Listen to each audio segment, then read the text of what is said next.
Selamat pagi pemirsa, kita awali apa kabar Indonesia pagi ini dengan informasi mengenai kapal tanker yang bernama Federal 2 ini terbakar saat sedang melakukan perbaikan di galangan kapal PT ASL Shipyard Batam, Kepulauan Riau, dan insiden ini menewaskan 4 orang pekerja. Saat itu korban yang berjumlah 9 orang diketahui tengah melakukan perbaikan pada tangki penyimpanan minyak di dalam kapal. Dalam insiden ini, sebanyak 9 orang langsung dilarikan ke Rumah Sakit Mutiara ID. Dari 9 orang yang dirawat, 4 orang dinyatakan tewas, 4 orang kritis, dan 1 orang mengalami luka ringan. Keempat korban tewas akibat keracunan asap saat tangki terbakar dan akibat ledakan. Saat ini pemirsa, keempat korban tewas dipindahkan ke Rumah Sakit Bayangkara Polda Kepri untuk diotopsi, sementara pihak kepolisian masih berjaga di lokasi kejadian.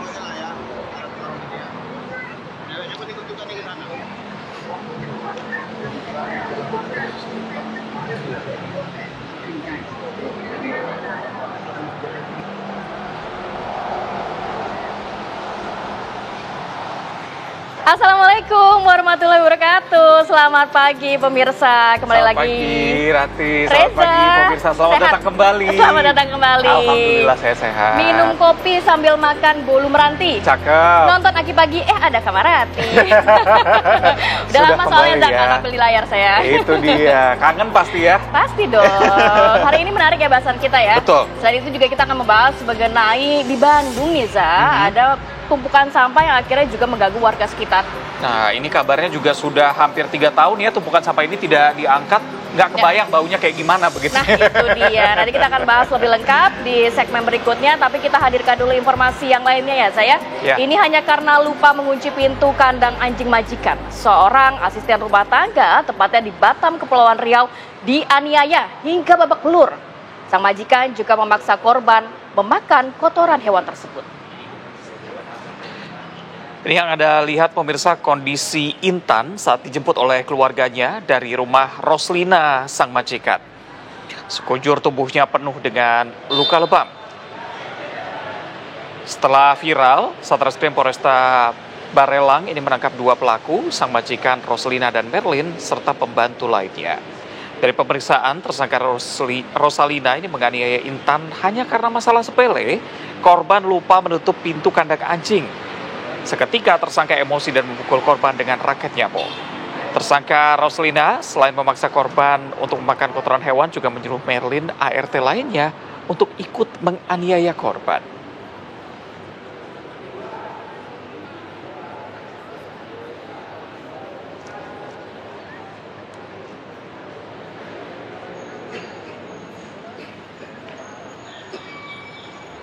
Kita bergeser ke Lampung, pemirsa. Ada bocah perempuan berusia 10 tahun yang ditemukan tewas tanpa busana di mes karyawan perusahaan tebu di Kabupaten Tulang Bawang, Lampung.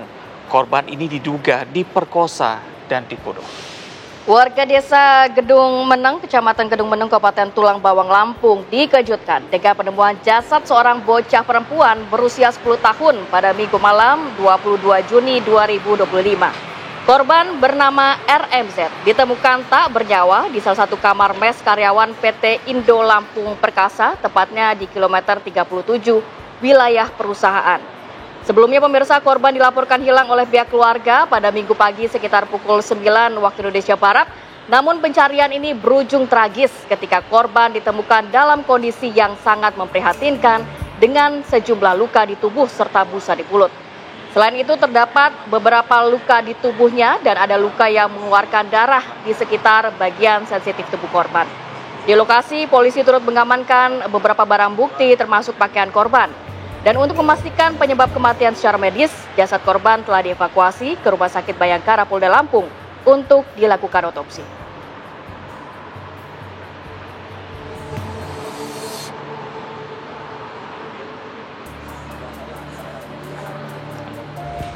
Dari Lampung kita bergeser ke Malang, pemirsa. Sakit hati pria di Malang, Jawa Timur membunuh perempuan simpanannya dan dalam waktu 5 hari polisi menangkap pelaku di tempat persembunyiannya. Inilah video ketika Satreskrim Polresta Malang Kota menangkap Ahmad Komarudin yang ditangkap di persembunyiannya di Desa Patok Picis, Kabupaten Malang. Menurut polisi, awalnya jenazah korban ditemukan tanpa identitas, namun dari hasil autopsi, korban akhirnya bisa diidentifikasi. Korban merupakan perempuan berinisial MF, 29 tahun, yang terdapat bekas cekikan di bagian leher sehingga memperkuat dugaan bahwa korban ini merupakan korban pembunuhan. Motif pelaku ini karena sakit hati disebut pengangguran.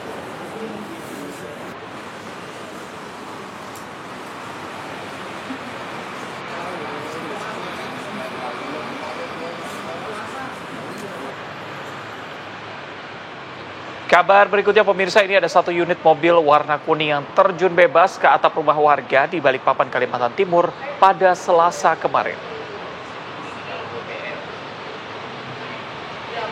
Beginilah kondisi mobil yang masuk ke atap rumah warga di Jalan Taruna Sari, Kelurahan Gunung Sari, Ilir, Balikpapan.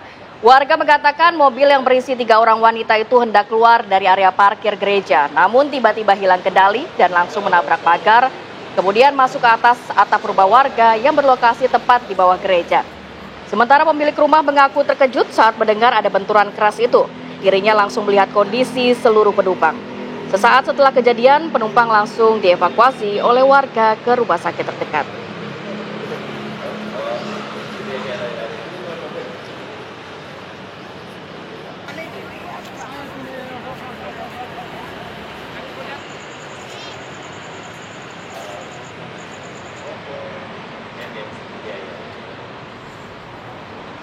Baik, sejumlah informasi sudah kita hadirkan untuk membuka rangkaian pagi hari ini. Nampaknya tidak afdol kalau tidak mengajak pemirsa untuk memantau bagaimana kondisi terkini di salah satu jalanan di Jakarta. Sudah ada rekan-rekan dari NTMC Polri, sudah ada Bribtu Eklesia, yakni di Semanggi, Jakarta Pusat. Selamat pagi, Bribtu Eklesia, silakan informasinya.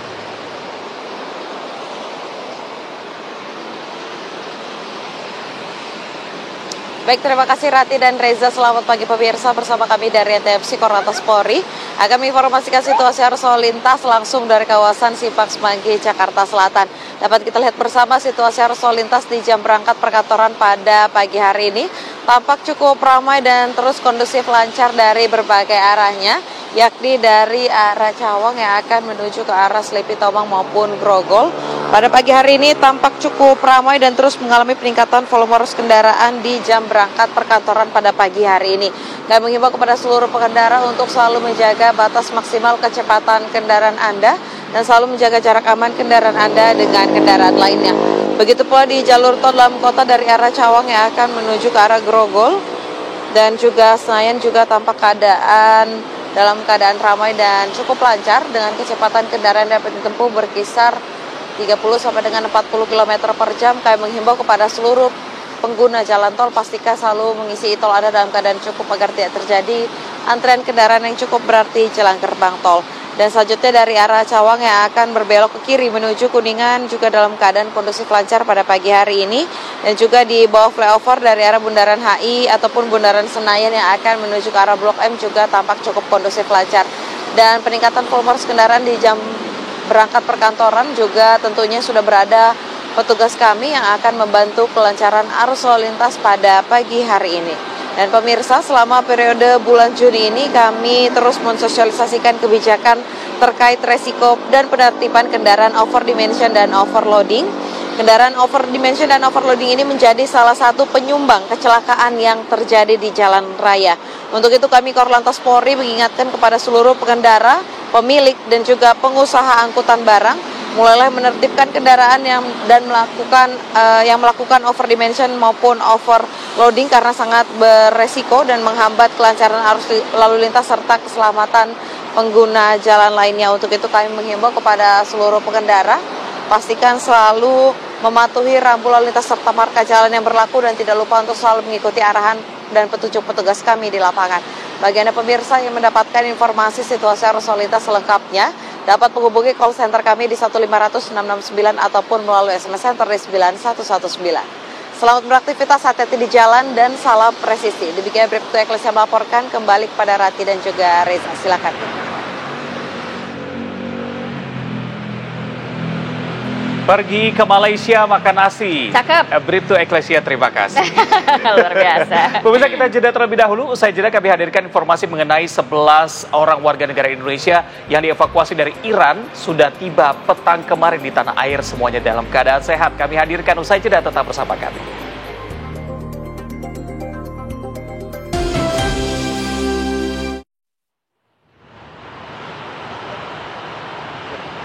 Pemirsa, warga Pulau Enggano, Bengkulu Utara terancam terisolir dan mengalami krisis ekonomi akibat pendangkalan alur pelabuhan Pulau Baai, Bengkulu sejak 4 bulan terakhir.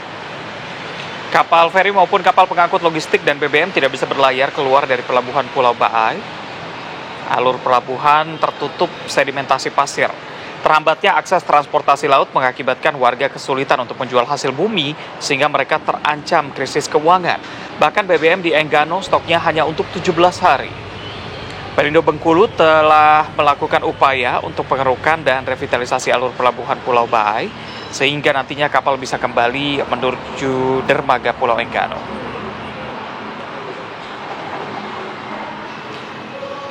Mengenai kasus ini juga sudah mendapatkan respon dari Presiden Prabowo Subianto.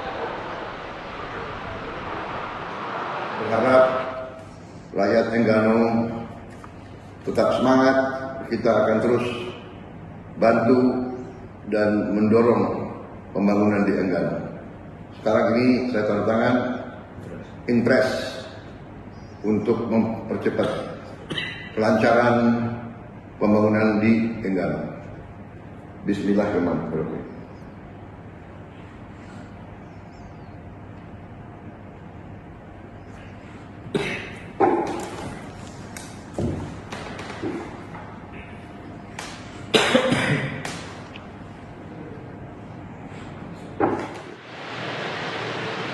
Kita ke kabar lainnya, pemirsa. Ketua DPR RI Puan Maharani menyatakan pemerintah bersama dengan DPR membahas rancangan APBN 2025 untuk mitigasi perang yang berkecamuk antara Iran dan Israel.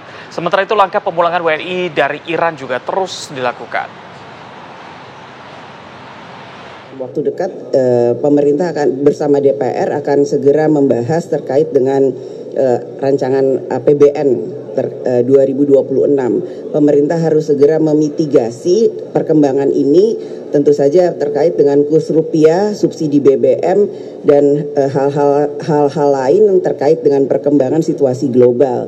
Pemerintah sangat proaktif untuk segera memulangkan dan mengevakuasi secara berkelanjutan masyarakat yang ada di sana. Dan mulai tanggal hari ini ya Pak Dasko sudah mulai ada warga negara Indonesia yang di sana dipulangkan dan sudah di pesawat, sudah di Jeddah dan secara bertahap akan dipulangkan ke Indonesia. Pemirsa, 11 orang warga negara Indonesia yang dievakuasi dari Iran petang kemarin sudah tiba di tanah air dalam keadaan selamat. 11 orang WNI yang tergabung dalam gelombang pertama tiba melalui Terminal 3 Bandara Soekarno-Hatta, Tangerang, Banten menggunakan pesawat Turkish Airlines. Mereka merupakan pelajar dan pekerja migran yang terdiri dari 6 laki-laki dan 5 perempuan asal Jawa Timur dan Kalimantan Timur.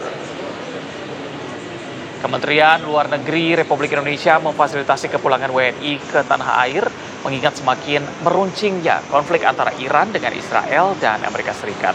Evakuasi dilakukan secara bertahap untuk 386 WNI yang terdaftar di Iran. Dari jumlah tersebut ada 97 orang yang bersedia untuk dievakuasi dan sudah keluar dari wilayah Iran.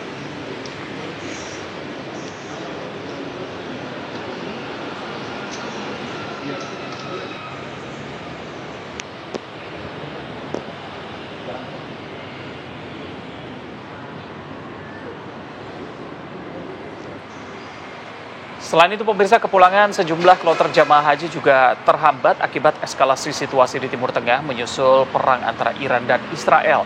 Di antaranya jemaah haji Jawa Timur yang tergabung dalam kloter 43 dan 44. Selama menunggu jadwal penerbangan menuju tanah air, jemaah haji kloter 43 dan 44 ditampung di sebuah hotel yang difasilitasi maskapai penerbangan Saudi Air.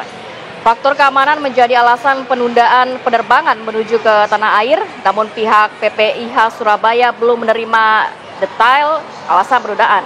Hingga hari ini PPIH di Bekasi Surabaya Jawa Timur telah menerima kedatangan jemaah haji kloter 32 asal Banyuwangi.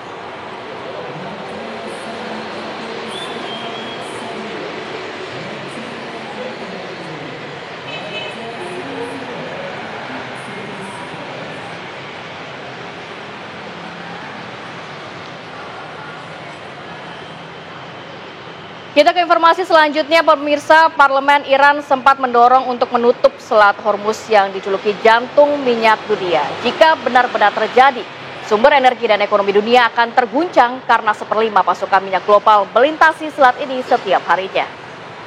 Parlemen Iran dilaporkan setuju dengan langkah menutup Selat Hormuz yang merupakan jalur pengiriman minyak utama dunia menghubungkan Teluk dengan Laut Arab. Penutupan ini dinilai dapat mengguncang pasar energi dan memicu gejolak ekonomi dunia.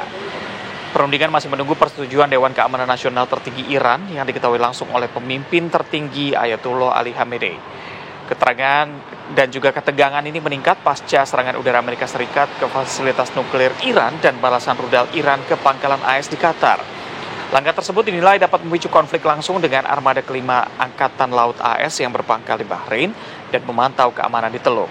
Citra satelit terbaru ini menunjukkan lalu lintas kapal tanker di Selat Hormuz masih berjalan dengan normal, namun situasi di kawasan masih perlu dilihat lagi bagaimana perkembangannya.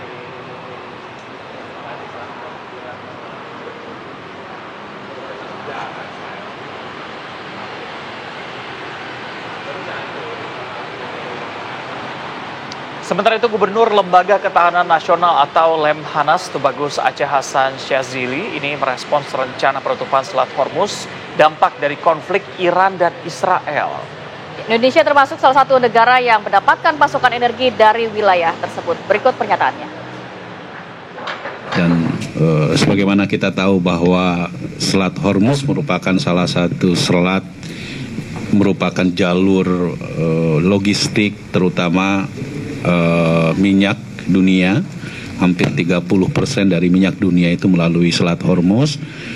Dan sejauh mana Indonesia selama ini juga mendapatkan pasokan perdagangan energi tersebut atau minyak tersebut tentu nanti akan dibahas di dalam JGF besok.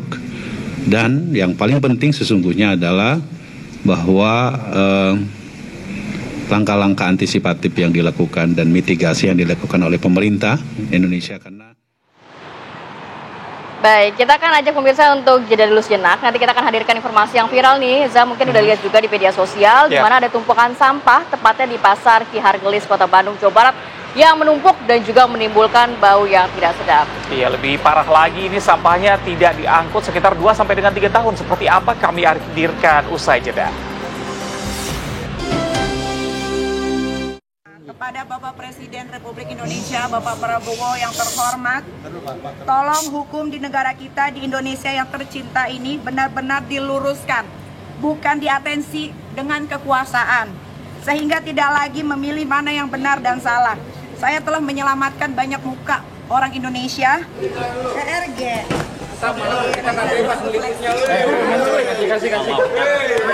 Kasih jalan. Piala harta bendamu nanti. Nikita Mirzani menjalani sidang perdana kasus pemerasan dan pengancaman terhadap dokter yang juga pengusaha produk kecantikan Reza Gladys. Usai menjalani sidang, Nikita menyampaikan pesan terbuka kepada Presiden Prabowo Subianto lewat secari kertas. Dalam pernyataannya, Nikita menyebut kondisi hukum di Indonesia kerap terpengaruh oleh kekuasaan. Artis berusia 37 tahun ini merasa menjadi korban ketidakadilan hukum. Ia mengklaim telah melakukan banyak hal untuk kepentingan masyarakat, namun justru berujung pada penahanan. Lebih lanjut, ia menyoroti kinerja aparat penegak hukum yang dinilainya tidak objektif dalam menangani kasusnya.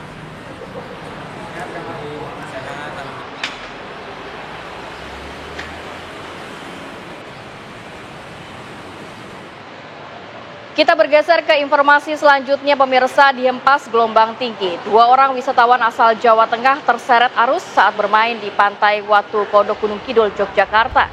1 korban berhasil selamat, sedangkan 1 lainnya masih dalam pencarian tim SAR gabungan. Jadi kejadian bermula ketika rombongan wisatawan yang berjumlah 6 pemuda dari Tuntang, Semarang, Jawa Tengah ini datang ke pantai Watu Kodok, Gunung Kidul. Ke-6 wisatawan tersebut bermain air di kawasan pantai. Tak berapa lama kemudian 4 dari 6 orang tersebut menepis, sementara 2 lainnya yang menjadi korban ini masih bermain air. Tanpa diduga, datang gelombang tinggi dan menghempas kedua korban. 1 korban berhasil selamat setelah menyelamatkan diri dengan berenang ke tepi, sedangkan 1 korban lainnya atas nama Yudi Dwi Prasetya hanyut terseret arus dan masih dalam pencarian.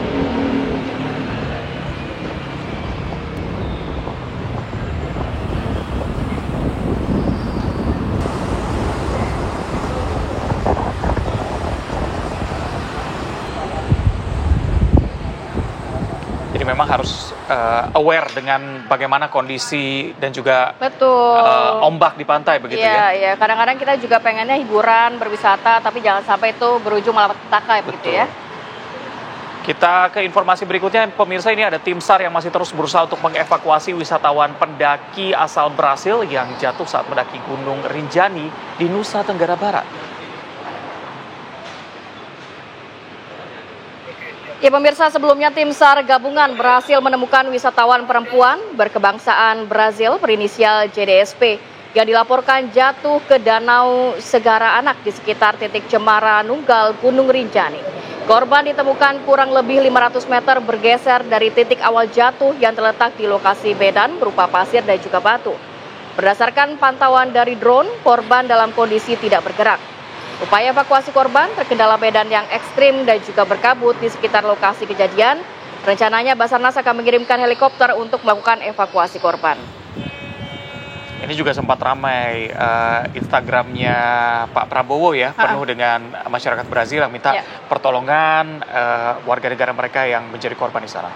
Semoga proses evakuasi ini bisa berlangsung dengan lancar gitu ya. Dan ini juga menjadi pelajaran juga untuk kita semua yang kembali lagi ingin berwisata, harap berhati-hati dan juga memperhatikan medan di sekitar kita. Oke, dari Nusa Tenggara Barat kita akan ajak pemirsa bergeser ke wilayah Bandung, Jawa Barat. Ini viral di media sosial pemirsa, di mana sampah di samping pasar Cihargelis, Kota Bandung ini menumpuk, bahkan menimbulkan bau yang tidak sedap. Lebih parahnya lagi, ini sampahnya tadi kan Reza juga sudah memberikan informasi, sudah sampai 2 tahun hingga 3 tahun ini nggak pernah diangkut. Gimana numpuknya gitu ya? Iya, gimana baunya juga kita nggak kebayangin ya. Jadi Anda lihat barusan pemirsa, ada potret gunungan sampah yang viral usai disidak oleh Wali Kota Bandung Erwin pada Senin kemarin. Sampah yang menggunung ini benar-benar meresahkan warga sekitar karena menimbulkan bau yang tidak sedap. Banyaknya tumpukan lalat juga mengerubungi lokasi tumpukan sampah. Jadi nantinya lokasi yang sebelumnya menjadi tempat penumpukan sampah ini akan dibersihkan dan dijadikan lahan parkir. Mengingat lahan parkir di pasar Cihargelis sendiri cukup minim dan berpengaruh terhadap jumlah pembeli. Ya pembeli juga malas jadinya untuk belanja di sana kalau harus bertemu dengan tumpukan sampah dan juga lalat yang banyak. Nah itu kan ada pepatah, buanglah sampah pada tempatnya. Udah dibuang pada tempatnya tapi nggak diangkut ya. Betul.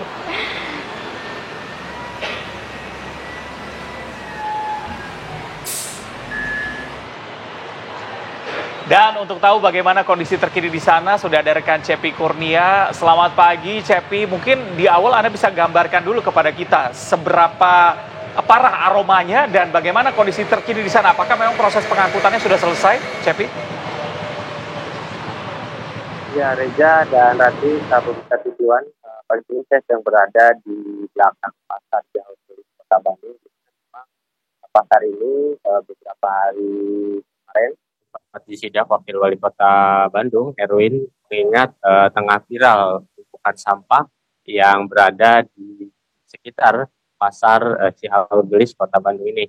Memang sejak disidak itu pihak dari dinas terkait langsung melakukan pengangkutan sampah menggunakan alat eskavator dan menggunakan truk, dan memang saat ini ada 2 titik di tempat saya berdiri. Dan di sebelah saya itu juga yang kemarin viral dan saat ini sudah mulai bersih, dan memang ada titik di mana titik kedua ini terdapat beberapa masih tumpukan sampah seperti ini kondisinya, Rati dan Reja. Ini selain sampah dari pasar, memang ini sampah baunya cukup menyengat dan tidak enak ke hidung dan juga memang dipenuhi sejumlah alat. Bahkan dapat kami perlihatkan, Rati dan Reza, di sini ada bangkai kucing. Ini cukup memprihatinkan kondisinya, mengingat di belakang pasar ini terdapat sejumlah pemukiman warga. Seperti inilah kondisinya, ada bangkai kucing, sangat menyedihkan kondisinya seperti ini, mengingat ini di kota Bandung yang memang terkenal dengan kota yang banyak dikunjungi para wisatawan sendiri. Dan seperti inilah kondisinya di pasar, di belakang pasar ini cukup banyak sampah, dan memang kemarin cukup banyak sampah-sampah di sini semenjak disidak oleh Wakil Wali Kota Bandung, Erwin sendiri.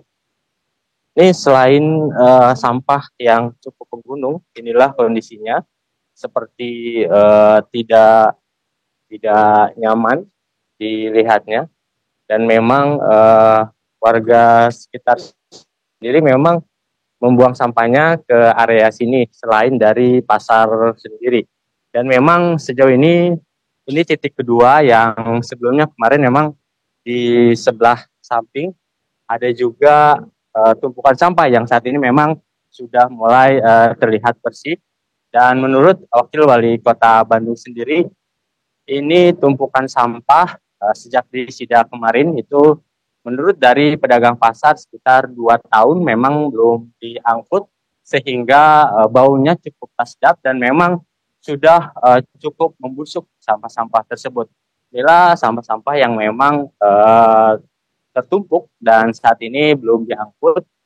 Yang kemarin ada beberapa titik di Kota Bandung sendiri, memang mengingat menurut pemerintah Kota Bandung ada sekitar 136 titik TPS ilegal yang saat ini mulai dibenahi dan diangkut sampah-sampahnya, nantinya akan mulai ditata untuk dijadikan lahan parkir maupun nantinya dijadikan taman.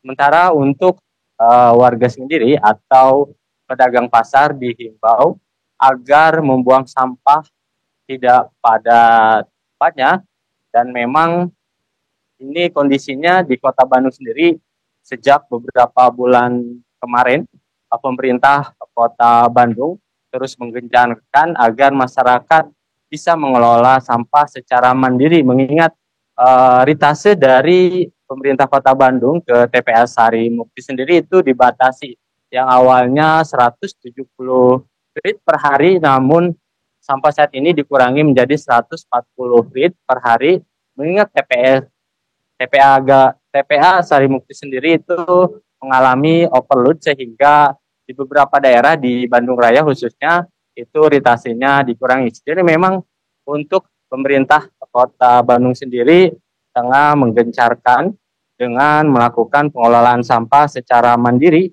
di beberapa titik di Kota Bandung. Begitu Reza dan Rati.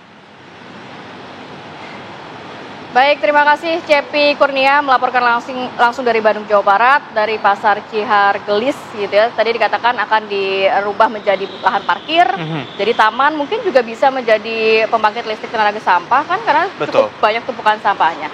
Dari Pasar Cihargelis kita geser ya ke Pasar Pramuka ya. Reza, biasanya kalau ke Pasar Pramuka ngapain, Za? Sama-sama pasar ya, biasanya itu terkenal juga mengenai obat-obatan, alat kesehatan, beli masker, alat kesehatan. Betul, salah satunya juga yang cukup terkenal adalah mengenai percetakan. Tapi saya nggak tahu bisa bikin ijazah palsu di situ. Kira-kira benar bisa atau enggak ya? Nah, kita akan bahas nanti sepertinya. Kita jeda terlebih dahulu pemirsa, karena kita akan bahas lebih mendalam bersama dengan narasumber yang nanti datang ke studio. Sesaat lagi usai jeda.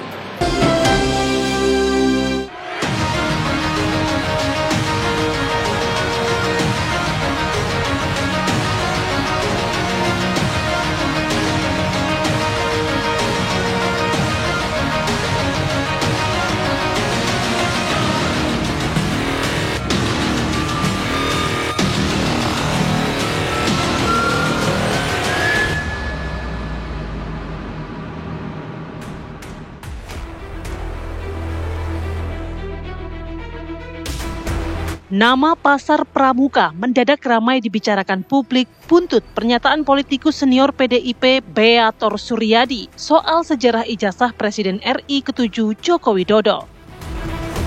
Beator mengatakan bahwa ijazah Fakultas Kehutanan Universitas Gadjah Mada UGM milik Jokowi dicetak ulang di Pasar Pramuka yang berlokasi di Jalan Salemba Raya, Jakarta Pusat, menjelang Pilkada DKI Jakarta pada tahun 2012.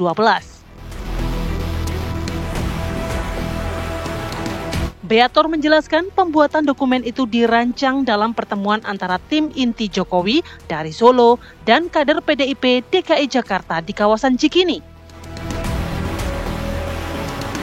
Lantas, betulkah tudingan yang dialamatkan oleh politikus PDIP tersebut kepada Jokowi?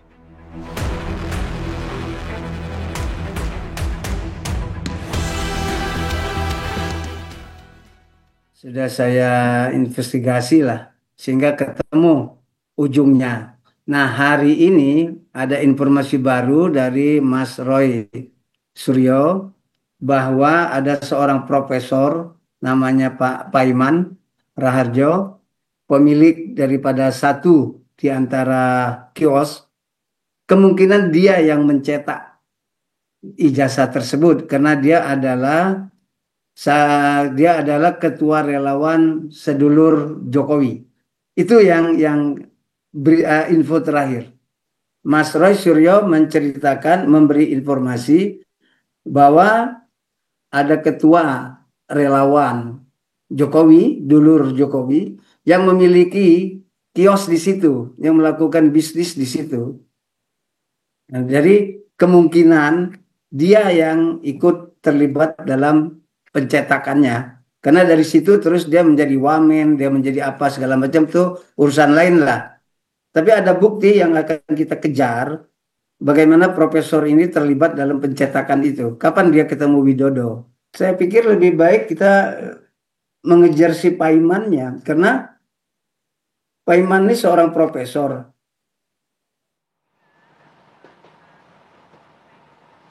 Ya, polemik ijazah palsu Joko Widodo ini nampaknya belum juga selesai. Setelah juga ada laporan dari Presiden ke-7 Joko Widodo langsung ke Polda Metro Jaya, 5 orang ini terkait ijazah palsu. Ada lagi ternyata ya.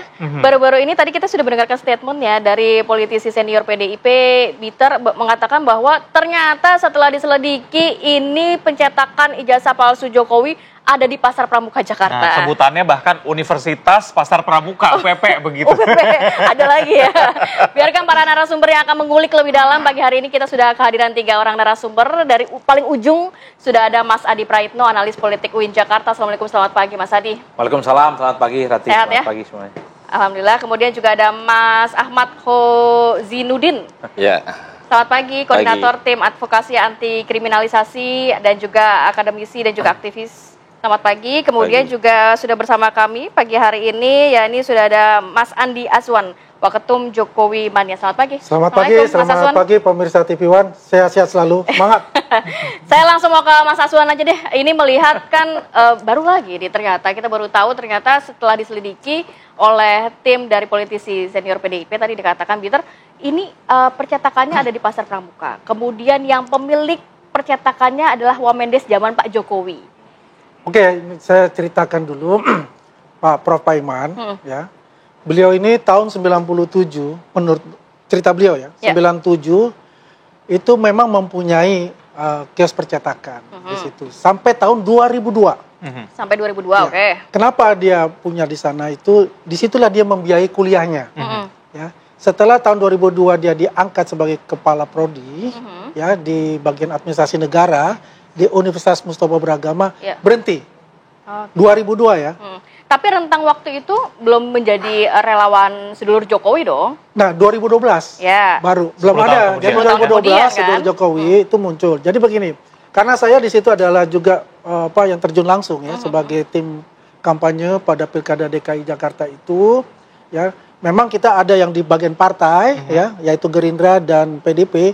Dan saya ada utusan dari Gerindra, divisi kami namanya tim sosialisasi kampanye, ya, yang mengatur semua kampanye-kampanye beliau ya, ingin ketemu dengan siapa, tempatnya di mana, kita lah yang mengatur dan kita lah yang memutuskan ini harus dilaksanakan, ini jangan kayak begitu. Nah di situ ada lagi satu divisi itu namanya divisi relawan.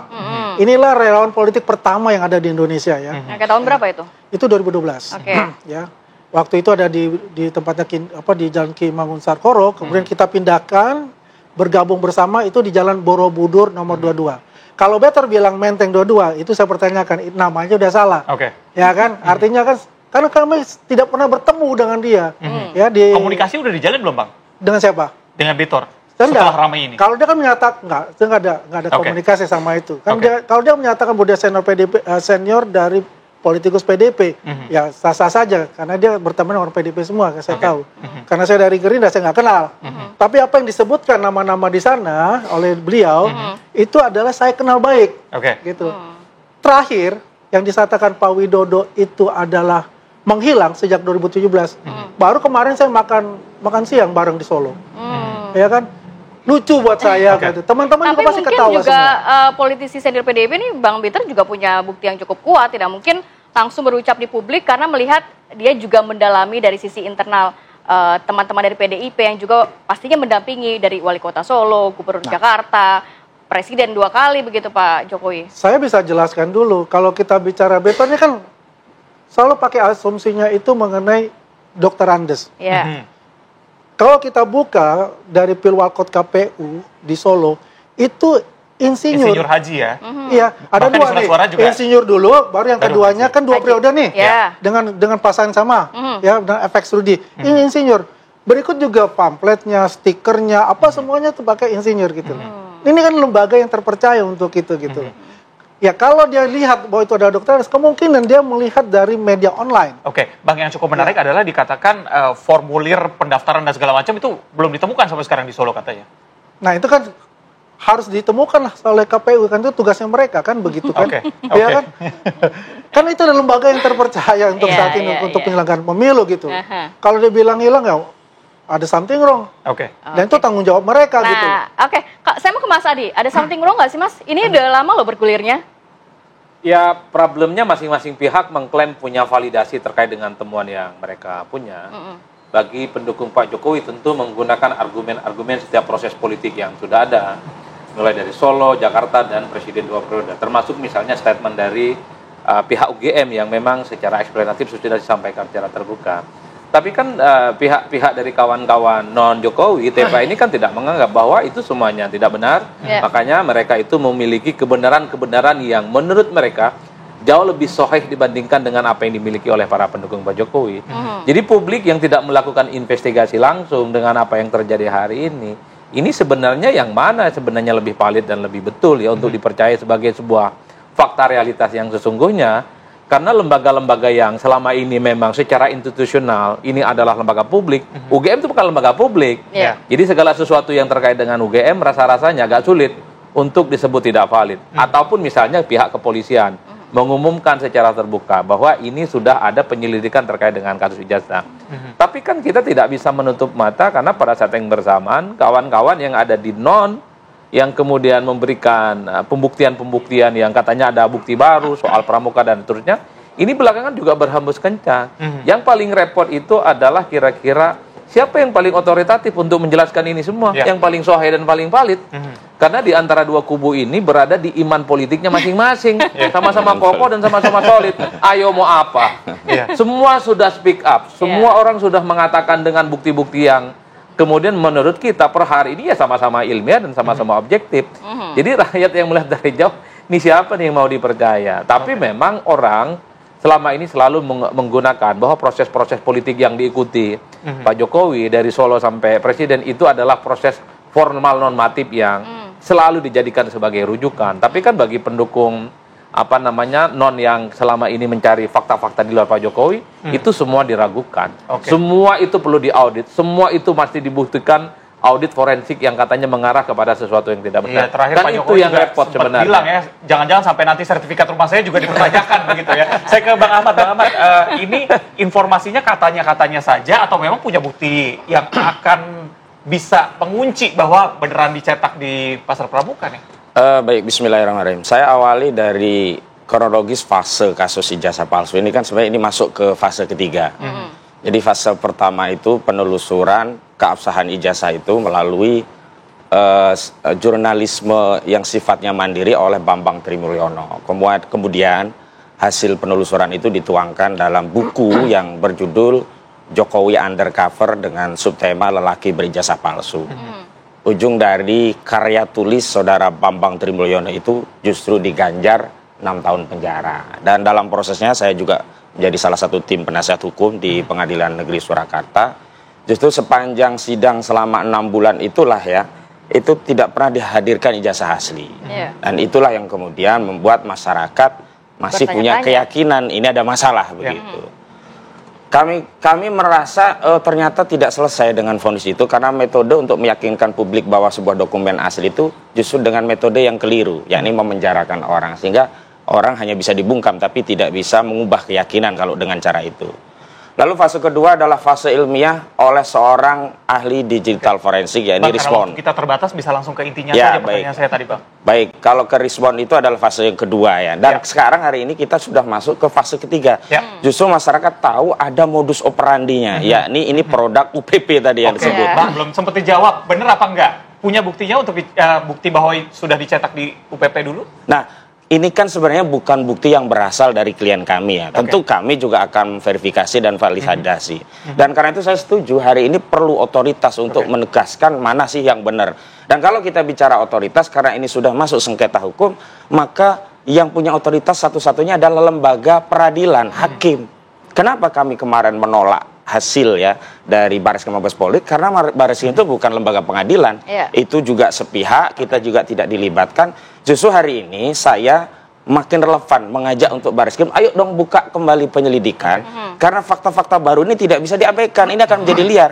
Fakta-fakta baru ini harus ya dikonversi menjadi fakta hukum. Bagaimana caranya? Dengan memanggil pihak-pihak yang disebutkan semuanya itu menjadi saksi dan dituangkan dalam BAP, itulah menjadi fakta hukum. Kita tidak bisa mengesampingkan. Juga akan mungkin menelusuri begitu ya. Oh, saya sampai hari ini justru meragukan karena kepolisian menyatakan kasus ini penyelidikannya dihentikan. Padahal dari TPUA sudah mengirimkan permintaan gelar perkara khusus kepada Biro Wasidik dan sampai hari ini belum ada tindak lanjut. Karena itu ini momentum yang tepat bukan hanya bagi pihak Pak Jokowi ya, bagi seluruh rakyat, juga pihak kami agar ada closing di kasus ini. Capek juga tiap hari kita ngurusin barang ini. Bang Azwan, capek begitu. Kenapa nggak dari awal Pak Jokowi memperlihatkan saja ijazahnya kepada publik sehingga tidak ada lagi nih yang seuzon ibaratnya seperti itu? Ya, beliau juga pengen untuk bisa memperlihatkan. Buktinya kan sudah diperlihatkan oleh kepada wartawan kan pada saat itu. Cuma tidak boleh dikomentasikan ya. Ya memang kan, karena ini kan akan masuk ke tahap hukum ya untuk itu. Karena sebetulnya beliau ini kan orang yang ya tidak senang lah untuk sampai ke masalah hukum dan sebagainya. Gitu. Ya cuma ya sorry to say gitu ya, karena memang sudah keterlaluan sekali gitu ya. Harga martabat dirinya itu ya tercabik-cabik kalau untuk itu. Karena kami banyak sendiri pihak yang juga mencari bukti-bukti lainnya begitu. Kan kami sendiri nih relawan-relawan semua relawan-relawan itu ya itu kan merasakan hal yang sama kebatinan itu gitu. Kalau Abang sendiri pernah melihat ijazahnya? Sama saya? Ya. Saya nggak melihat ijazah. Walaupun waktu saat itu saya di 2012 saya di tim sana, saya nggak melihat ijazah ya. Ya kan. Jadi hanya melihat ijazah yang memang sempat dikasih. Dan saya apa yang katakan Pak Mas Adi Prey ya, saya percaya bahwa itu institusi yang mengeluarkan dari institusi yang sangat kredibel ya kan adalah UGM.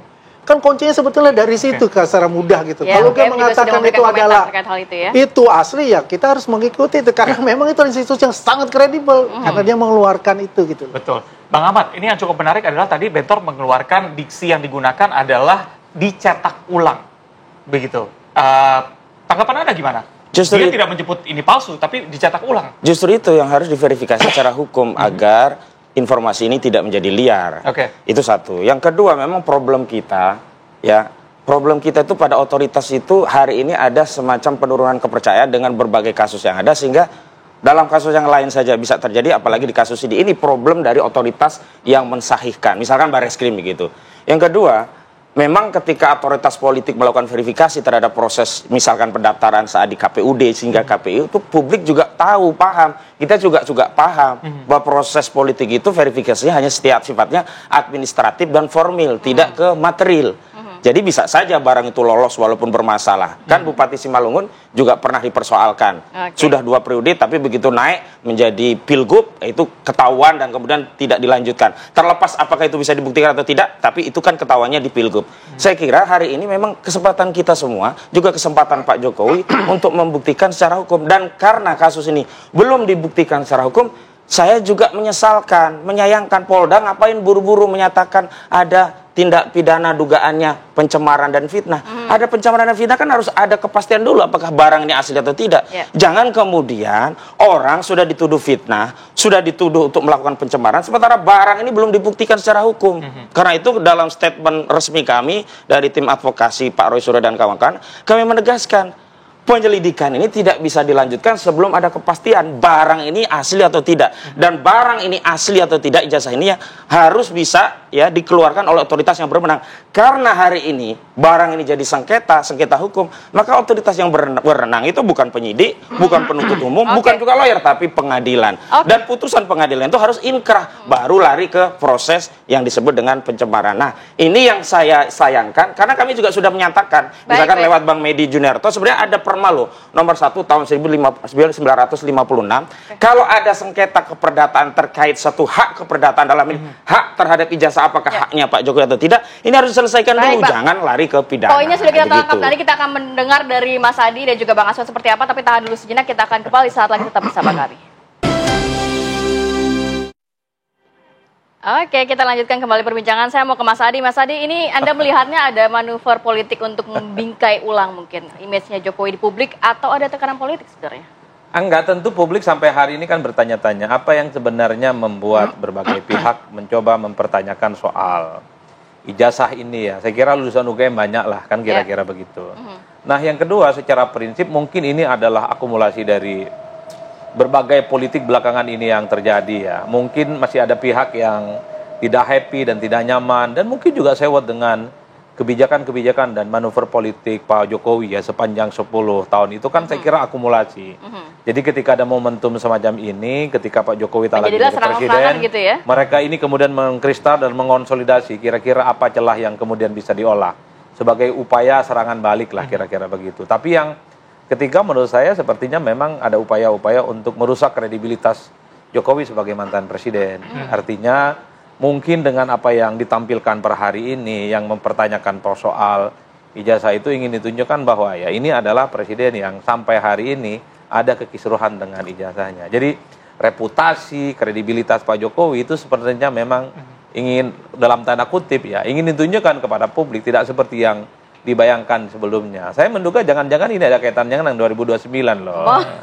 Kenapa? Saya kira kalau kita melihat orkestrasi politiknya ini seakan-akan tidak terjadi secara tidak terjadi secara simultan. Gitu. Tapi memang ini sangat kuat sekali baik di medsos ataupun di media-media mainstream. Itu menunjukkan bahwa setiap isu apapun di negara kita ini tidak ada yang kebetulan. Pasti ada sesuatu yang ini by design dan kepentingannya tentu kita tidak tahu, tapi saya menduga jangan-jangan memang ujungnya adalah pertarungan kepentingan politik di masa-masa yang akan datang. Karena kalau kita bicara tentang pertarungan politik, ya salah satu variabel yang selalu dicuplik, salah satu yang selalu menjadi referensi dan diomongkan, ya tentu adalah mantan presiden sebelumnya, yaitu Pak Jokowi.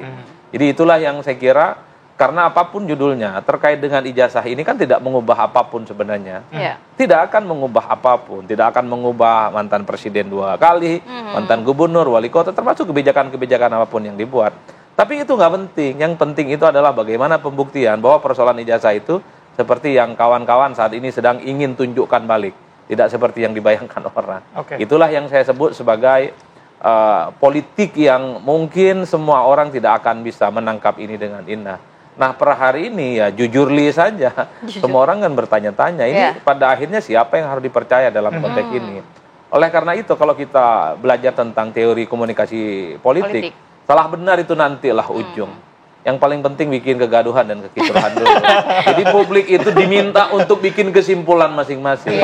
Jadi yang dipakai itu adalah ilmu filsafat, adalah meragukan segala-galanya, doubt everything. Jangankan soal buku, jangankan soal ijazah, bahkan agama sekalipun, kalau bisa itu dipertanyakan validasinya. Yang paling penting publik itu tidak satu persepsi terkait dengan satu keyakinan yang selama ini dianggap mutlak. Kan kira-kira begitu. Bang Aswan silakan, seperti sudah gatal ingin berkomentar begitu. Benarkah ini ada pengaruh ke 2029 dan ada tangan-tangan di belakangnya? Ya mungkin saja itu berpengaruh terhadap itu ya. Biar bagaimanapun magnitud dari Pak Jokowi ini kan masih cukup besar kan.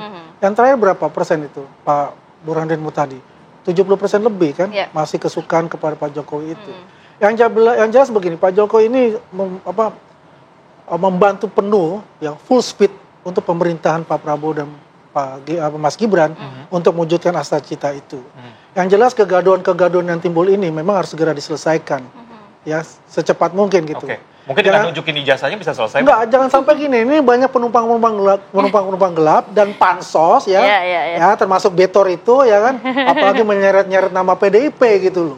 Ini kan luar biasa nih, bahaya loh sebetulnya. Karena beliau itu tidak masuk dalam struktural dari PDIP itu gitu. Apakah dia ingin membenturkan Jokowi dan PDIP lagi?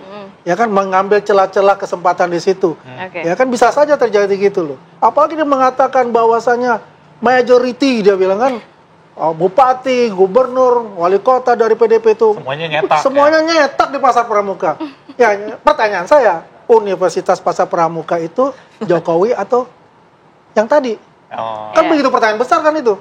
Dan dia itu, ya kalau saya katakan dia itu oknum gitu. Oknumnya. Bang Ahmad, kalau melihat tadi dikatakan ada penumpang gelap nih, takutnya ini memang ujung-ujungnya ke 2029. Ya, kalau namanya analisa terkait di luar hukum itu apapun bisa jadi. Bahkan dengan teori katuk-matuk, istilah orang Jawa, dipas-pasin, dicocokmologi gitu, dicocok-cocokin ya. Itu semua juga bisa berkait. Dan kalau menggunakan teori yang sama, sebenarnya kan bisa saja ini justru kehendak dari Jokowi ya, ingin mengadu memecah belah anak bangsa dengan menahan ijazahnya misalnya. Karena secara hukum sebenarnya pembuktian non litigasi itu juga dibuktikan. Menunjukkan bukti itu tidak hanya di pengadilan. Jangan menuduh di luar pengadilan pun bisa. Nah, kalau di luar pengadilan itulah penyelesaian namanya non litigasi. Kalau saya sudah berkali-kali sampaikan, kalau saya jadi kuasa hukum Jokowi, saya bilang, Pak, tunjukkan saja.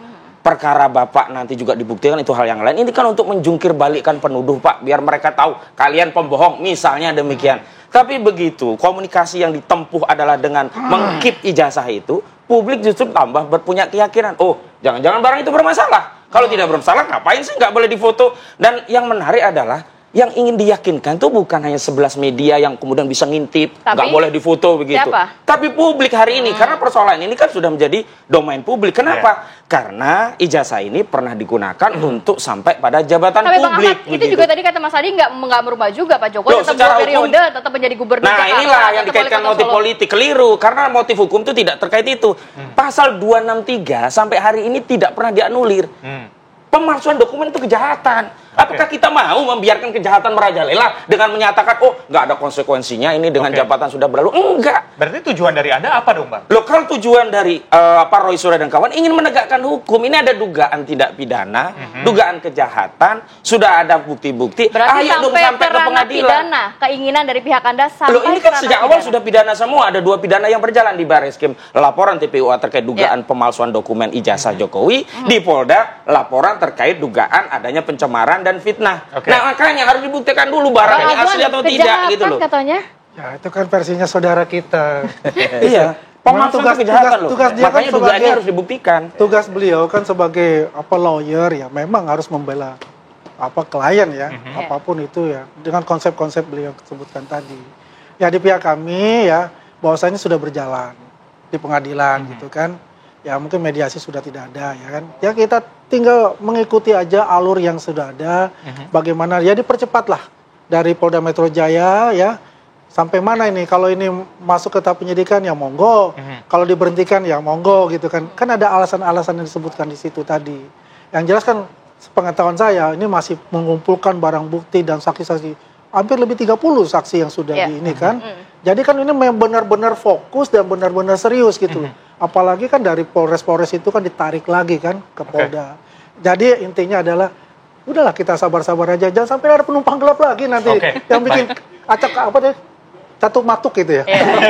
Baik, Bang Ahmad, ini saya mungkin mau konfirmasi ya. Ini ada informasi mengenai kabarnya Pak Iman menghubungi Roy Suryo mengatakan untuk stop aja kasus ini, minta maaf dan segala macam. Itu benar atau enggak? Barusan kemarin saya telepon ke Pak Roy. Pak Roy, benar nggak ini informasi? Benar. Ya, dia di Mei kirim WA. Buktinya juga sudah ada? Ada, dengan nada agak mengancam. Yang kedua, dia mengaku sebagai sahabat, minta maaf. Tapi ada yang menarik dari WA yang dikirim. Memang ada pengakuan pernah punya toko di Pasar Pramuka tadi yang terbakar. Terlepas tahunnya beda itu hal yang lain. Makanya harus ditindaklanjuti oleh penyidik. Jangan sampai liar kabar ini.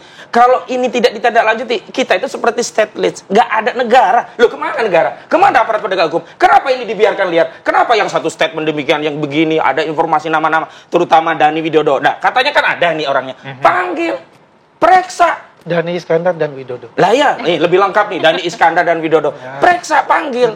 Dan begini ya, kalau di dalam konteks penegakan hukum, polisi juga tahu, nggak ada maling ngaku. Kalau maling ngaku penjara penuh. Makanya di dalam proses BAP itulah nanti akan ketemu itu kebenaran material. Bisa jadi di luar ngomongnya beda-beda, tapi di hadapan penyidik, siapa nama kamu? Alamat kamu benar gak? Oh iya Pak, mohon maaf, memang benar. Bisa aja terjadi seperti itu, gitu loh. Baik, sedikit aja mungkin Bang Aswan, ada tekanan-tekanan untuk menyelesaikan kasus ini? Nggak ada tekanan-tekanan. Kita seperti the water flow aja. Air mengalir aja, gitu ya. Ikutin arus aja semuanya. Ya kan wajar lah kalau ada yang berapi-api untuk bicara itu kan wajar. Saya kadang-kadang juga berapi-api gitu kan. Tapi yang penting adalah kita ingin ini semua damai gitu. Sedamai senyuman. Biar nggak perang kayak Iran Amerika gitu. Mas Adi, kita pengennya publik tidak hanya disuguhi mungkin gimmick-gimmick lah atau perang antara, bukan perang ya, maksudnya saling serang begitu ya. Apa yang harus mungkin ditangkap dari hal ini? Inilah logika publik kita per hari ini. Sesuatu yang mungkin tidak ada urusannya dengan mereka secara langsung menjadi ramai. Jadi diskusi perang sekalipun kalah dengan diskusi ijazah. Hal-hal yang... Jadi kalau kita ini aktif berdiskusi di semua kanal media sosial dan media mainstream, yang rating paling tinggi itu adalah soal ijazah. Iran, Israel, Amerika, perang-perangan pakai rudal. Lewat tuh ya. Itu tenggelam. Sekalipun misalnya per hari ini sudah mulai bicara tentang bagaimana sekolah untuk rakyat, program makan bergizi gratis. Itu tonnya tidak terlampau dimakan oleh publik. Yang suka yang kayak gini. Inilah yang saya sebut ya sebaiknya memang harus diakhiri dengan cara apapun ini persoalan ijazah. Saya kira masih banyak hal penting yang mesti diinvestigasi dan kita kawal untuk kepentingan bangsa yang akan datang. Karena saya kira persoalan mendasar dari kebangsaan kita yang cukup real dan nyata adalah soal sulitnya cari pekerjaan. Daya beli masyarakat mulai berkurang. Dan itu yang paling penting menurut saya, bagaimana energi-energi itu yang kemudian harus kita maksimalkan. Meski kita juga tidak bisa membatasi siapapun untuk bicara lah, kira-kira begitu. Tapi saya sebagai warga negara biasa selalu mengimbau, Rati, memang kita ini harus mulai bergandengan tangan. Ya. Saya kira banyak persoalan yang lebih prinsip untuk kita pikirkan bersama untuk bagaimana Indonesia betul menjadi negara yang kita bayangkan sebagai generasi emas lah, bukan generasi emas-emasan. Langsung aja emas juga ya. Gandengan tangan. Gandengan tangan. Ada bagi-bagi ya dilihatnya ya. Baik, terima kasih banyak Bapak sudah hadir pada pagi hari ini. Sehat selalu. Assalamualaikum. Waalaikumsalam warahmatullahi wabarakatuh. Pemirsa, kita akan jeda terlebih dahulu. Usai jeda kami hadirkan informasi mengenai Iran yang setuju dengan gencatan senjata selama 12 hari. Bagaimana kondisi di sana kami hadirkan. Usai jeda, tetap bersama kami.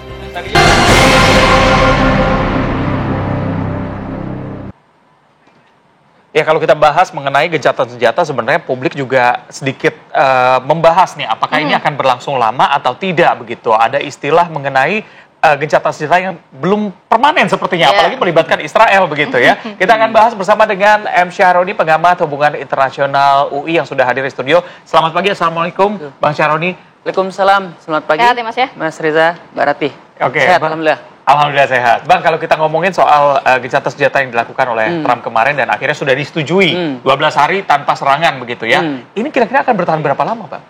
Oke, jadi memang kalau kita bicara gencatan senjata, itu kan cara negara untuk mendeeskalasi, mengakhiri pertempuran yang telah berlangsung 12 hari.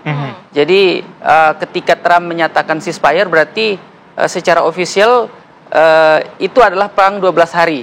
Tidak ada setelah ini, kan begitu. Itu harapannya Trump gitu kan. Dan ketika usaha untuk ceasefire itu disampaikan oleh Trump, dia sudah menyampaikan opsi-opsi ke para pihak gitu. Dan memang ketika itu dideklarasikan, dari pihak Iran mengatakan tepat pukul 4 kita gencatan senjata begitu. Tetapi beberapa jam setelahnya masih ada usaha untuk serangan gitu. Makanya kan Trump agak kesel gitu kan. Jadi dalam beberapa jam akan ada ceasefire gitu. Tetapi sebelum lonceng gencatan senjata dimulai begitu, para pihak ini kayak mengeluarkan senjatanya begitu. Mumpung ini, mumpung ini belum dimulai gitu ya. Mumpung belum dimulai, kita keluarkan amunisi terbesar. Makanya ada yang bilang bahwa beberapa jam sebelum ceasefire resmi dimulai, Israel itu mengirimkan bom setara dengan peristiwa sebelumnya begitu.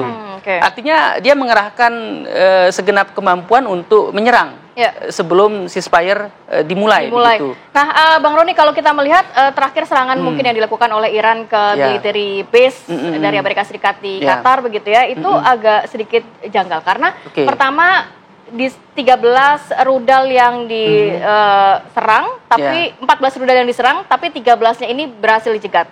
Kemudian 90 menit sebelum serangan dilakukan, Iran memberikan peringatan dan tidak ada korban jiwa. Kalau Anda melihatnya, boleh nggak sih kita berasumsi sebenarnya serangan terakhir yang dilakukan oleh Iran ini hanya serangan simbolik yang sengaja sudah dikalkulasi ini, nggak mungkin eskalasinya nanti akan besar? Ya, pertama tentu Iran ingin menjaga perasaan Qatar. Karena memang hubungan diplomatiknya. Ya, mereka memiliki hubungan dekat sejak lama begitu ya, sehingga kebetulan military base Al Udeid itu ada di wilayah Qatar, maka dia permisi dulu akan menyerang begitu. Ada informasi awal gitu. Kemudian ke Amerika juga ada pemberitahuan begitu. Ketika Iran melakukan itu, saya kira Iran ingin menunjukkan gestur sebagai good boy. Tidak seperti Israel yang agresif gitu ya. Jadi kalau Israel kan gitu ya, kalau Israel kan dia tanpa ada provokasi dia langsung nyerang begitu. Tapi Iran berusaha untuk kulonun begitu. Itu cara Iran untuk menjaga hubungan baik dengan Qatar begitu. Yang kedua tentu Iran juga ingin Amerika ini tidak berubah pikiran gitu. Tetap menjadikan Iran ini sebagai mitra yang bisa diajak dialog. Karena kalau misal gitu, kalau Iran menyerang konsulat atau konsulat Amerika atau kedutaan begitu, mungkin ceritanya beda gitu. Tapi kalau ini yang diserang adalah military base begitu dan ada pemberitahuan, sehingga bagi Trump sudah. Kalau sudah dihancurkan ya kita bangun lagi gitu. Artinya kerusakannya tidak begitu parah dari sisi diplomasi. Bang Roni, yang cukup menarik adalah pernyataan gencatan senjata secara sepihak oleh pihak Trump. Sebenarnya tujuannya apa? Ada asumsi bahwa ini untuk mengamankan pasar saham di Amerika. Karena hari Senin kemarin begitu ya, melihat bagaimana kondisi pada akhir pekan kemarin kan kondisi perekonomian juga tidak bagus. Apalagi janji Trump sebelumnya juga mengatakan tidak ada serangan, tidak ada perang. Sebelumnya juga secara internal di dalam Amerika juga ada gejolak mengenai serangan yang tanpa persetujuan Kongres begitu. Akan dijawab usai jeda. Tetap bersama kami di Apa Kabar Indonesia Pagi.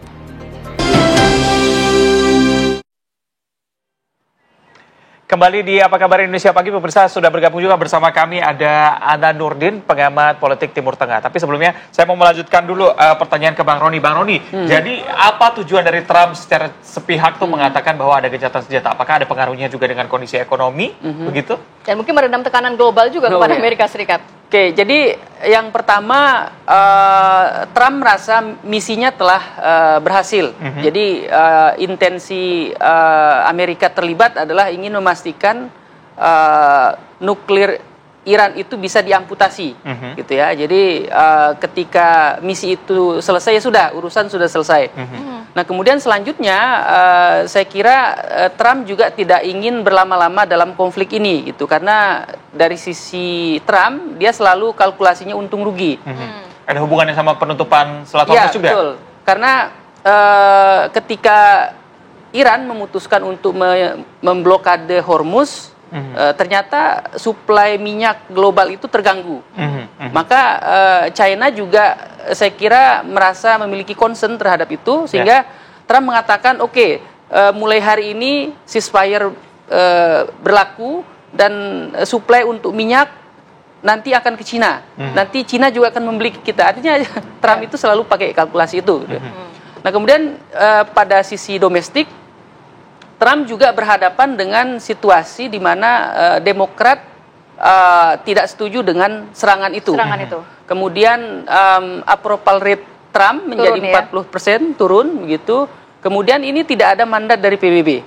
Artinya situasi ini seperti Amerika itu didorong oleh Netanyahu untuk kepentingan Israel. Gitu. Yang rugi Amerika. Gitu. Akhirnya kalkulasi Amerika membuat keputusan seperti itu ya. Sehingga keputusan Trump adalah ceasefire begitu, dan tentu para pihak ini banyak yang terlibat. Ada Qatar dan aktor-aktor lain di kawasan begitu.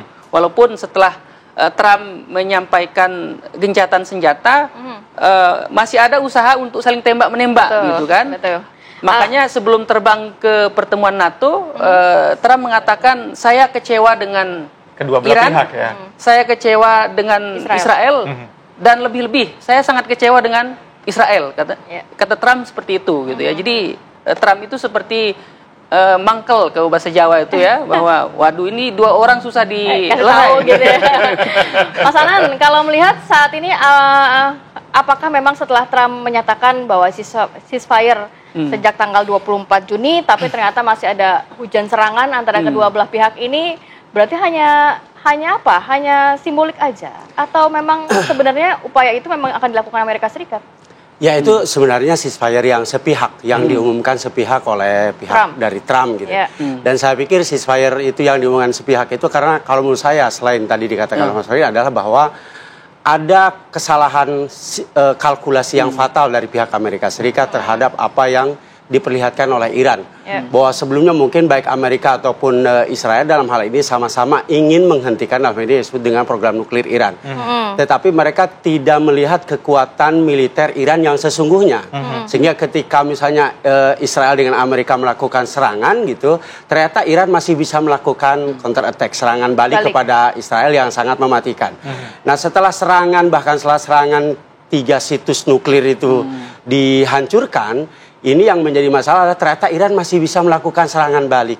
Dan yang lebih berbahaya adalah pernyataan dari Iran yang mengatakan bahwa seluruh pangkalan militer Amerika Serikat di Timur Tengah itu dalam jangkauannya. Ada sekitar dikatakan 90.000 tentara Amerika Serikat yang ada dalam jangkauan Iran dalam hal ini. Maka tidak aneh ketika pangkalan militer terbesar di Timur Tengah di Qatar, Al-Udeid, akhirnya mendapatkan serangan dan itu sudah terbukti. Melihat itu diserang walaupun Trump dalam hal ini mengatakan bahwa itu adalah serangan balik yang sangat lemah, tetapi pada faktanya ini cukup menggentarkan Trump, cukup menggentarkan Amerika Serikat bahwa Iran ini tidak bisa dipandang seperti Gaza, tidak bisa dipandang seperti Palestina, yang apapun yang mereka inginkan gitu bisa mereka lakukan. Karena Iran ini sebuah negara yang berdaulat, beda dengan Palestina. Tidak mempunyai akses militer, tidak mempunyai kepada kekuatan militer di dunia. Iran mempunyai akses walaupun tidak 100%. Karena 10 tahun yang lalu, sejak 10 tahun yang lalu dia sudah di blokade dari berbagai hal termasuk aspek ekonomi dan militer. Tapi mereka salah. Ada semacam informasi yang tidak akurat tentang kondisi militer Iran yang sesungguhnya. Kekuatan rudal balistik mereka yang sangat luar biasa. Sisi akurasi mereka bagaimana bisa menargetkan benar-benar yang mereka inginkan gitu ya. Artinya rudal-rudalnya itu tidak ada yang salah sasaran. Yang mungkin hanya ada salah satu sasaran itu yaitu ketika rudalnya itu masuk ke kota-kota Arab yang ada di Israel. Tapi itu merupakan kota Haifa gitu ya. Itu juga salah satu target yang menurut saya akurasinya di atas 90% dari rudal-rudal yang dikembangkan oleh Iran. Berarti bisa dibilang spionasenya Israel sendiri nggak sedalam itu untuk karena kalkulasinya salah begitu ya? Betul. Menurut saya intel Israel yang ada di Iran itu tidak memberikan informasi akurasi yang sangat jelas. Terus kedua, kalau menurut saya ada hal-hal yang kita curigai permainan mata antara kedua belah pihak baik itu Israel ataupun Amerika Serikat dan juga Iran. Adalah hal di mana ketika itu Amerika Serikat akan melakukan serangan tapi menginformasikan dulu bahwa situs nuklir Anda akan kami bom. Itu diinformasikan dulu sehingga semua situs nuklir itu menjadi kosong sehingga tidak ada korban jiwa. Begitu juga Iran melakukan memberikan informasi juga saat melakukan serangan ya. Ya betul, serangan kepada Al-Udeid, markas militer Amerika Serikat di Qatar juga memberikan terlebih dahulu. Ini menurut kita itu ada semacam apa ya? Big question, pertanyaan sangat besar yang harus kita analisa, ada apa di balik ini semua. Nah, kalau kita berbicara mengenai ceasefire selama 12 hari ini, apa mungkin kesepakatan yang harusnya bisa ditimbulkan atau dimunculkan dari ceasefire 12 hari ini? Kalau menurut saya ceasefire ini menandakan beberapa hal. Yang pertama bahwa Iran menang. Ya dalam perang 12 hari ini Iran menang mutlak gitu kan ya. Menandakan bahwa ketika misalnya Trump mengatakan bahwa ini gencatan senjata semuanya harus ikut gencatan senjata. Ini menandakan bahwa ada kekhawatiran yang luar biasa yang dirasakan oleh Amerika Serikat sendiri. Selain ada tekanan internal dari pihak Amerika Serikat sendiri, juga ada masalah-masalah pengaruh ekonomi yang akan sangat berpengaruh global. Dan ini pasti semuanya merasakannya, termasuk Indonesia. Kita tahu bahwa Indonesia sendiri sampai harus mengalihkan pengiriman minyak melalui India dan negara-negara lain. Ini menandakan bahwa Iran mempunyai daya tawar politik yang cukup strategis di kawasan Timur Tengah. Dan ini yang dikhawatirkan oleh Amerika Serikat yang akhirnya mengumumkan gencatan senjata sepihak. Yang kedua, bahwa pengaruh-pengaruh yang ada di sekitar Trump juga sangat berpengaruh, bahwa selama ini mungkin bisa dikatakan ketika dia kemarin mengatakan, bahkan sampai mengatakan ada kata-kata yang mungkin oleh seorang politisi internasional tidak bisa layak, ya mengatakan fuck dan sebagainya. Ini menandakan bahwa ada semacam tekanan yang sangat luar biasa yang dirasakan oleh Amerika Serikat terhadap apa yang mereka lakukan kepada Iran. Oke, Mas Anan, ini yang cukup menarik adalah statement Iran dari awal adalah kita akan terus menyerang selama ada diserang. Tapi kalau kita nggak diserang, kita akan diam aja begitu. Ngelihat bagaimana track record dari Israel sendiri dengan warga Gaza waktu itu begitu ya, dia bilang ceasefire tapi ternyata ada serangan juga. Akan bertahan berapa lama kira-kira? Saya pikir ini semuanya ada di tangan Amerika dan Israel. Kita tahu bahwa sebenarnya yang dilawan oleh Iran itu bukan Israel ya. Tetapi sebetulnya yang dilawan oleh Iran itu adalah Amerika Serikat. Keputusan sebetulnya ada di tangan Amerika Serikat. Ketika Amerika Serikat mampu melakukan tekanan kepada Israel, maka Israel juga tidak bisa lama melakukan perang melawan Iran dalam kurun waktu lama seperti misalnya ke Gaza yang hampir 1,5 tahun ini gitu ya. Dengan tidak bisa dilakukan. Menunjukkan kekuatan militer segitu besarnya, seberapa besar nanti kemungkinan Israel akan nyerang lagi? Saya kira dengan satu indikator saja, ketika F-35, ya sebuah pesawat yang sangat canggih dan bisa dijatuhkan oleh Iran, itu sebuah indikasi yang membuat Israel tidak bisa macam-macam. Ya, Israel tidak bisa melakukan sesuatu atas kehendak seperti mereka lakukan di Gaza atau di tepi barat atau di Palestina. Itu tidak bisa seperti itu, bahwa Iran itu bukan sebuah bukan sebuah pasukan milisi perjuangan seperti Gaza. Seperti Hamas gitu ya. Tapi dia sebuah negara yang mempunyai aliansi politik internasional. Cukup kuat begitu ya? Cukup kuat. Karena mereka sudah mempersiapkan sejak jauh-jauh gitu ya, bahwa mereka mempunyai kekuatan militer di kawasan yang dihitung merupakan salah satu negara di Timur Tengah, di kawasan Timur Tengah yang sangat kuat, mempunyai akses kepada uranium, pengayaan uranium yang perlu diizinkan oleh Dewan Atom Internasional, dia hanya mempunyai akses 4%. Tapi dalam kenyataannya, realitasnya dia bisa mengakses hampir 60% pengembangan uranium, pengayaan uranium di kawasan ini yang membuat Amerika Serikat khawatir, dan apalagi Israel. Di Israel misalnya di Timur Tengah, maksud saya itu hanya Israel yang mempunyai nuklir, senjata nuklir. Kita tahu Israel mempunyai sekitar huludak nuklir hampir 200-an gitu ya. Iran belum punya, tapi sudah menuju ke arah itu yang mereka sangat khawatir. Mas Roni, tadi dikatakan bahwa Iran sebenarnya tidak bisa dipandang sebelah mata. Kita juga tidak ingin eskalasi dari serangan Iran dan juga Israel ini semakin membesar begitu ya. Selama 12 hari ini apa concernnya? Apakah memang pihak-pihak seperti Qatar yang kita tahu bahwa selama ini sudah sering menjadi jembatan diplomatik, mungkin seperti Amerika Serikat Taliban, kasus Hamas Israel, apakah ini juga bisa menjadi jembatan juga nantinya melihat hubungan diplomatik antara Iran dan juga Qatar cukup bagus? 12 hari ini harus seperti apa? Ya, saya kira Qatar termasuk negara yang memiliki peran penting ya dalam ceasefire ini.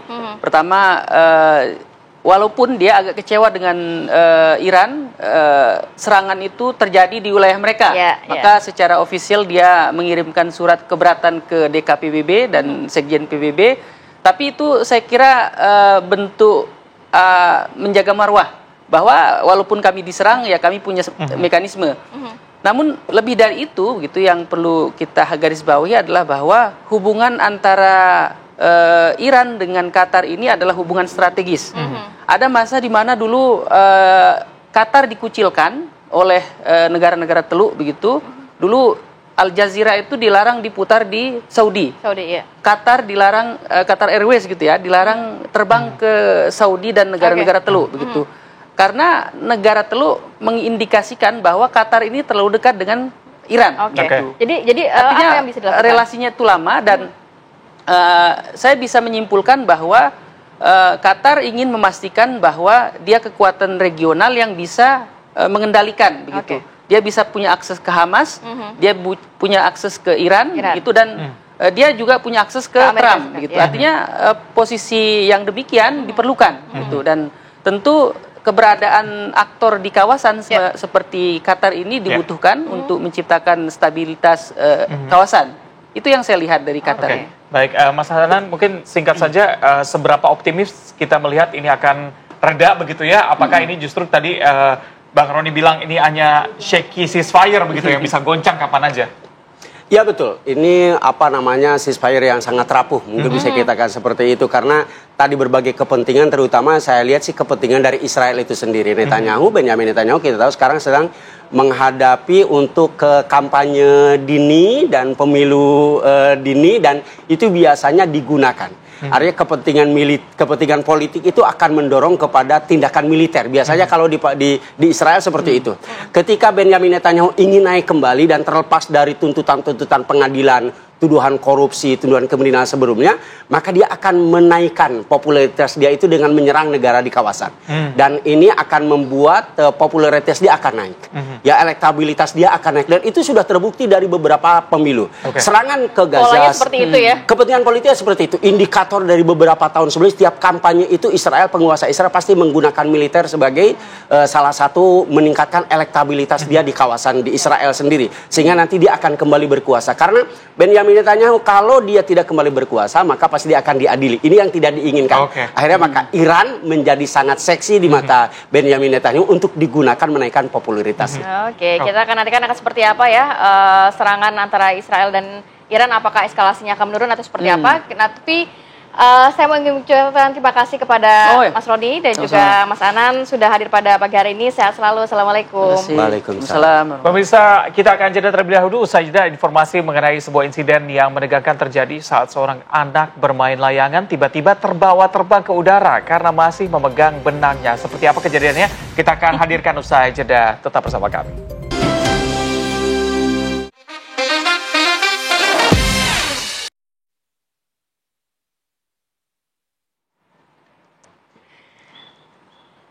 Ya pemirsa, aktor Dimas Anggara ini akhirnya muncul usai diduga menampar Keisha Alvaro, anak Pasha Ungu saat berada di lokasi syuting.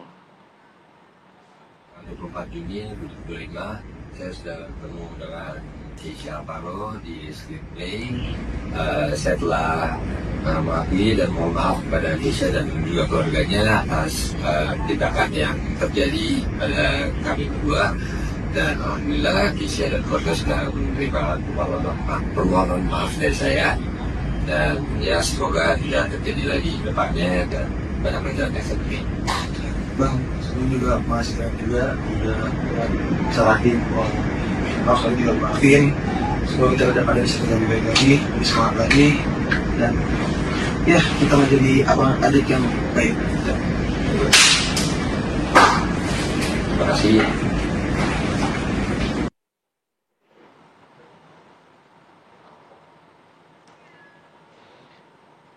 Jadi Dimas juga minta maaf kepada keluarga Keisha. Bapak dua anak ini berharap tidak ada kejadian serupa yang terulang ya. Keisha menambahkan dirinya juga sudah menerima permintaan maaf dari Dimas. Jadi sebelumnya ayahnya nih, Pasha Ungu dan juga Oki Agustina meluapkan amarahnya setelah mengetahui sang putra sulung ditampar oleh Dimas Anggara. Mereka sempat menuntut Dimas untuk memberikan klarifikasi atas kejadian tersebut. Kalau dari netizen harapannya adalah ini bukan gimmick-gimmick film karena terjadi di lokasi syuting begitu ya. Tapi ternyata sudah selesai ya. Jadi harapannya netizen juga bisa move on, jangan kembali memancing benih-benih api untuk jadi panjang gitu urusannya kan. Betul, untungnya bisa cepat diselesaikan dalam waktu beberapa jam, betul ya. Dan kita ke kabar viral berikutnya, pemirsa, ini ada insiden menegangkan yang terjadi saat seorang anak bermain layangan begitu, tapi ini kabarnya ikut terbang karena sedang memegang ini videonya ya, benangnya yang cukup besar nih. Jadi memang layangan yang memang sempat terbang ini, ya layangan yang sempat terbang tinggi ini membuat sang anak bergelantungan ya. Kalau kita lihat videonya, sang anak bergelantungan dan disaksikan langsung oleh teman-temannya yang saat itu memang panik. Gimana cara menolong anak ini kan? Beruntung arah terbang layangan itu sempat merendah sehingga anak tersebut bisa segera kembali ke daratan dengan selamat dan juga dibantu teman-temannya. Aduh. Oke, ini memang kalau main lebih baik ada pengawasan dari orang tua.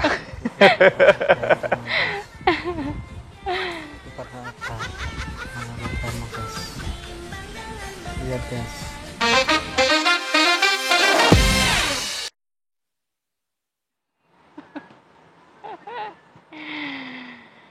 Iya, jadi kabar viral tadi akan menutup jumpa kita pagi ini karena kita sudah menyampaikan beragam kabar-kabar dan juga informasi. Sudah 8:30 juga. Iya, selama 2 jam. Besok kita akan bertemu lagi. Saya Reza Baluel. Saya Kamarati Kusuma, pamit undur diri. Terima kasih dan sampai jumpa.